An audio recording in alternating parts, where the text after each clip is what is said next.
Patulog na dapat ako. Pero wala. Be, hindi ako makapagpigil. Gusto ko talaga ipakita sa inyo to. Gusto ko isukat, okay? Kasi, alam niyo kung bakit. Sobrang mura lang ito. Eto, yung nagtitrending na necklace na sobrang mura lang. Tapos, quality, be! Ang mamahalin. Oh, tinan mo naman yan. Sino ba naman ang hindi mai-inlove sa necklace na to?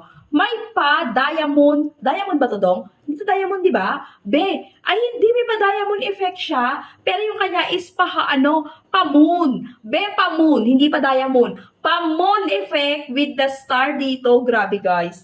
Ang cute-cute lang talaga. Ay, hindi. Be, may diamond pati sa star niya. May pa diamond sa star. Tapos, pa-moon yung pinaka-chain niya. O, di ba? Yung pinaka-necklace niya. Ay, discounted to kayo. Look at the chain. Tignan mo yung chain niya. Hala! Kaya hindi ako makatulog eh. Gusto ko talagang isukat to eh, bago ko matulog. Hala! Tignan mo rin yung pinaka-ano niya.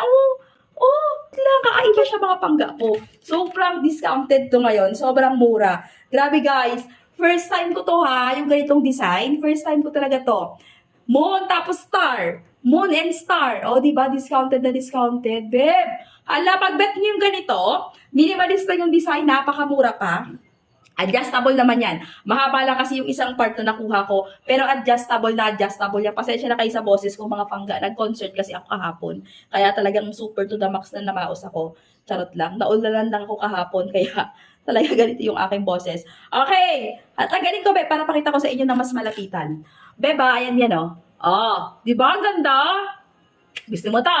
Oh, pag gusto mo to, dyan ka lang mag-check out sa mismong link ko. Para ganito kaganda yung mag-check out mo.